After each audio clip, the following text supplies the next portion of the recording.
Hello learners, welcome back to my channel Aim for BHU. Today we will discuss few MCQs based on partnership. And students, there are various questions being asked in your examination in the previous years based on partnership itself, and partnership से related questions आपके syllabus में under the heading accountancy इसमें भी cover होते हैं और साथ ही business organisation के अंडर में भी ये टॉपिक आता है। तो आप देख सकते हैं स्टूडेंट्स कि BHU BCom एंट्रेंस सिलेबस के दो हेडिंग्स के अंडर में ये सेम टॉपिक कवर होता है। कितना इंपॉर्टेंट हो सकता है ये आपके लिए, तो इसीलिए इस टॉपिक को हम बिल्कुल अच्छी तरह से कवर करेंगे सो दैट कोई भी एस्पेक्ट मिस ना हो जाए हमसे। एंड स्टूडेंट्स, ईजी सा ये टॉपिक है, तो आई होप जितने भी क्वेश्चंस एंट्रेंस 2020 में आएंगे आप बिल्कुल उन्हें करेक्टली अटेम्प्ट करेंगे and you will gain marks with that. And as ये भी एक MCQ बेस्ड वीडियो है तो I will suggest you the same thing that हर क्वेश्चन का आंसर मेरे बताने से पहले आप वीडियो को पॉज करके अपना रिस्पॉन्स इस पर्टिकुलर क्वेश्चन के लिए नोट करिएगा एंड देन वीडियो को प्ले करके ये चेक करिएगा कि आपके आंसर्स कितने सही हैं। इससे आपकी प्रैक्टिस भी हो जाएगी और इवेल्युएशन भी हो जाएगा आपकी प्रिपरेशन का। So all the best dear students, and again, if you have any queries, just drop them in the comment box. I will surely address your concern. And just to remind, through my channel, I'm here to help you cover your syllabus and guide you throughout your journey. So stay tuned to my channel for more such videos. And let's begin now.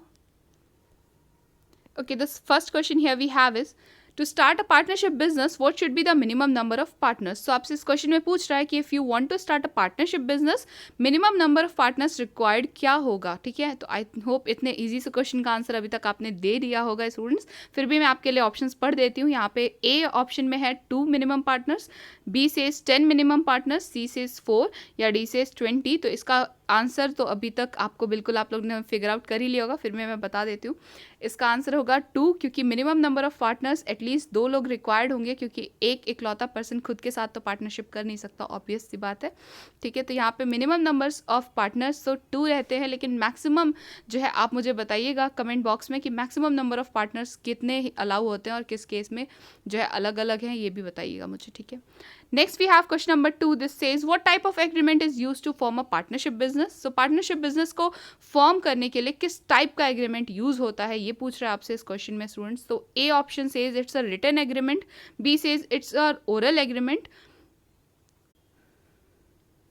C says written or oral agreement, D says none of the above. ठीक है, तो आपसे यहाँ पे ये पूछ रहा है कि टाइप ऑफ एग्रीमेंट क्या हो सकता है। अगर पार्टनरशिप बिजनेस को जो फॉर्म किया जाता है तो उसमें जो एग्रीमेंट होता है उसका टाइप क्या हो सकता है, या तो वो सिर्फ रिटन होगा या सिर्फ ओरल, या रिटन और ओरल हो सकता है, या फिर नन ऑफ देम। ये ऑप्शन है आपके पास। तो यहाँ पे करेक्ट ऑप्शन स्टूडेंट्स आपका रिटन और ओरल एग्रीमेंट होगा। ये बात ध्यान रखिएगा स्टूडेंट्स कि अगर यहाँ पे ऑप्शन नंबर डी जैसे दिया हुआ है नन ऑफ देम, इसकी जगह लिख दे रिटन एंड ओरल एग्रीमेंट, तो ये एंड और का डिफरेंस हमेशा से याद रखा कीजिए स्टूडेंट्स। एक ही साथ रिटन में भी और ओरल में भी तो होगा नहीं एग्रीमेंट, इसलिए जो एंड वाला ऑप्शन होता अगर यहाँ पे मेंशन तो वो गलत होता, वो आपको सिर्फ कंफ्यूज करने के लिए दिया जाएगा। अगर इस तरह का ऑप्शन एक कभी भी दिया जाएगा जिसमें से एक ही चूज कर सकते हैं ना, उसके साथ कभी एंड नहीं यूज होता।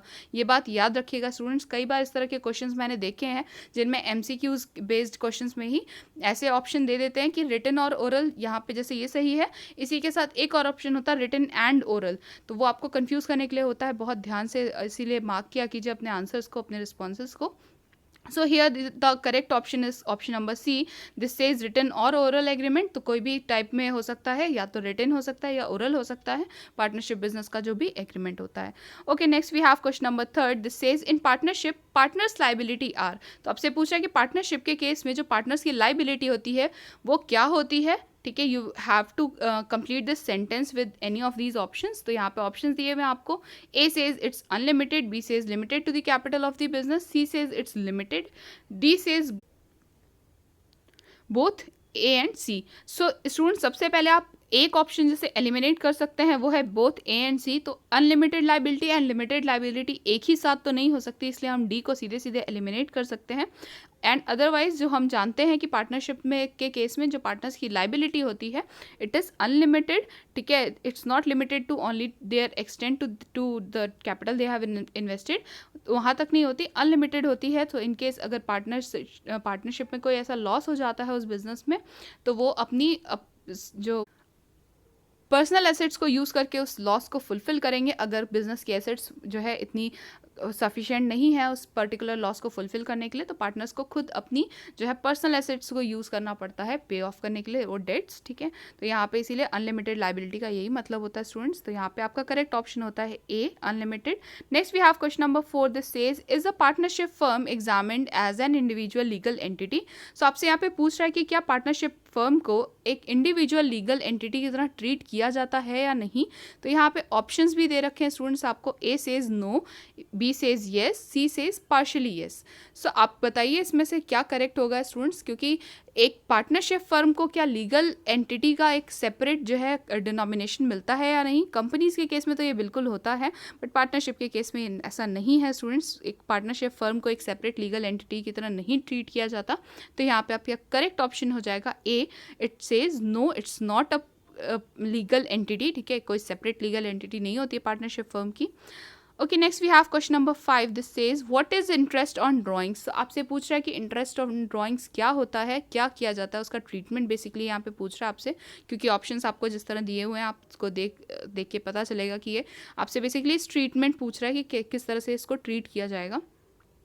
सो आपसे ऑप्शन जो दे रखे हैं उसमें A says that it will be credited to partner's current account, B not shown in current account, C says debited to partner's current account, D says none of the above. So students, interest on drawings यानी कि अगर partner ने कोई drawings जो है किए होंगे business के किसी एसेट को, अगर वो अपने साथ अपने पर्सनल यूज़ के लिए ले गए होंगे, तभी उन्होंने जो है ड्राइंग्स का जो भी उनका अमाउंट होगा उस पर एक इंटरेस्ट जो है चार्ज किया जाता है।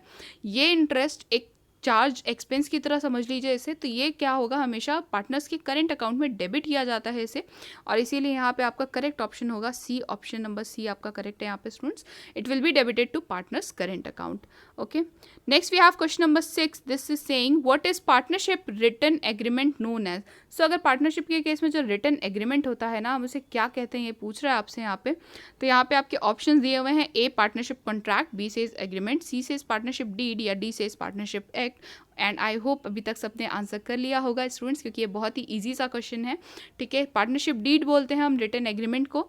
तो जो भी पार्टनरशिप का जो रिटन एग्रीमेंट होता है, रिटन फॉर्म में एग्रीमेंट होता है जब भी, तो उसे हम पार्टनरशिप डीड कहते हैं। यहाँ पे आपका ऑप्शन नंबर सी करेक्ट है।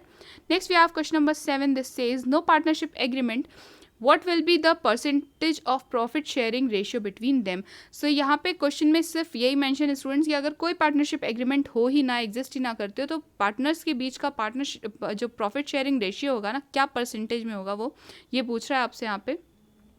तो ए ऑप्शन में है unequal, B says equal, C says it will depend upon the experience of partner, D says it will depend upon the partners capital.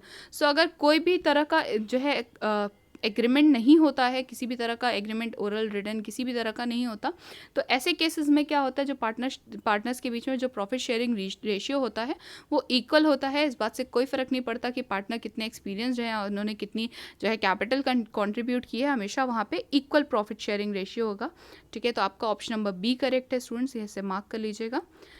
Next we have question number 8, which is not a feature of partnership business. तो यहाँ आपसे पूछ रहा है कि partnership business का feature इनमें से कौन सा नहीं है। तो यहाँ पे हमारे पास ऑप्शंस हैं, ease of formation, B says limited liability, C says limited life, D says mutual agency. C mutual agency और लिमिटेड लाइफ दोनों को तो तुरंत आप रिलेट कर सकते हैं, ये पार्टनरशिप बिजनेस से का फीचर है।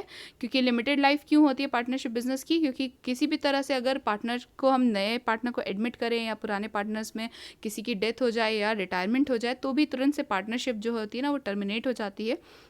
तो लिमिटेड लाइफ तो बिल्कुल सही फीचर है इसका, म्यूचुअल एजेंसी भी है। ईज ऑफ फॉर्मेशन भी पार्टनरशिप बिजनेस का एक फीचर है। क्या नहीं है वो है बी, यानी कि लिमिटेड लाइबिलिटी। कभी भी पार्टनर्स की लाइबिलिटी लिमिटेड नहीं होती है स्टूडेंट्स, अनलिमिटेड लाइबिलिटी होती है, तो ये इसका फीचर नहीं है। तो यहाँ पे हमारा करेक्ट ऑप्शन हो जाता है option number B, this says limited liability, जो कि पार्टनरशिप का फीचर तो नहीं है, ठीक है। तो इसे हम मार्क कर लेंगे। Next we have question number 9, इसमें पूछ रहा है कि which kind of partnership one partner has unlimited liability and other partner have limited liability. तो ऐसा केस कौन सी टाइप की पार्टनरशिप में होता है जहाँ पे एक पार्टनर की लाइबिलिटी अनलिमिटेड होती है बट अदर पार्टनर की लिमिटेड हो सकती है, ऐसा कौन सा केस होता है, आपसे ये पूछ रहा है। कई तरह की पार्टनरशिप्स होती हैं स्टूडेंट्स, और कई तरह के पार्टनर्स भी होते हैं, ये बात याद रखिएगा। तो types of partners and type of partnerships तीनों ये मतलब दोनों ही को अच्छी तरह से पढ़ लीजिएगा, अच्छी तरह से कवर कर लीजिएगा स्टूडेंट्स। और यहाँ पे जो हमारे पास ऑप्शन दिए हुए हैं पहले इन्हें देख लेते हैं। तो यहाँ पे A option says it's partnership at will, B says limited partnership, C says general partnership, या डी सेज पर्टिकुलर पार्टनरशिप। तो यहाँ पे आपका सबका करेक्ट ऑप्शन इस केस में होगा students option number B, limited partnership. Limited partnership के ही केस में ऐसा होता है कि जो भी पार्टनर्स होते हैं, किसी एक पार्टनर की लाइबिलिटी अनलिमिटेड और दूसरे पार्टनर्स की लाइबिलिटी लिमिटेड भी हो सकती है। तो ये लिमिटेड पार्टनरशिप का केस है, इसमें ऐसा होता है स्टूडेंट्स। तो यहाँ पे आपका करेक्ट ऑप्शन हो जाएगा option number B, limited partnership. Next and last question, question number 10th, this says which type of partnership have no agreement in terms of duration of partnership. तो आपसे पूछा कि ऐसी कौन सी टाइप ऑफ पार्टनरशिप है जिसमें ऐसा कोई एग्रीमेंट नहीं होता regarding the duration of partnership. तो यानी कि पार्टनरशिप की ड्यूरेशन को लेकर पहले से कोई एग्रीमेंट नहीं होता, कोई उसमें जो है पहले से चीज़ें सर्टेन नहीं की जाती हैं, ठीक है। तो यहाँ पे आपके ऑप्शन दिए हुए students, A says that partnership at will में ऐसा होता है, B says limited partnership, C says general partnership, या डी सेज पर्टिकुलर पार्टनरशिप। तो यहाँ पे स्टूडेंट्स ऐसा केस हमेशा होता है partnership at will, as the name suggest, आप देख सकते हैं इसी के थ्रू कि जब तक पार्टनरशिप जो है कैरी ऑन करना चाहे पार्टनर्स, वो कैरी ऑन कर सकते हैं, इसीलिए इसको पार्टनरशिप एट विल कहा जाता है स्टूडेंट्स। तो इसको मार्क कर लीजिए आप, यहाँ पे आपका करेक्ट ऑप्शन होगा ऑप्शन नंबर ए, ठीक है। Okay, this is all for today. I hope the questions were clear to you. And students, as I upload videos daily and there are many more videos to come, so subscribe now if you haven't subscribed yet, and please convey your doubts in the comment box or through email. You can find my mail ID in the description box. Stay tuned to my channel, और अगर आपको BHU BCom entrance से related किसी भी topic में कोई भी confusion है तो mention that in the comment box, I will include them as well. Stay home, stay safe. Please like the video, share it with your friends, subscribe to my channel, and do not forget to hit the bell icon so you never miss any update from my channel. Happy learning, students.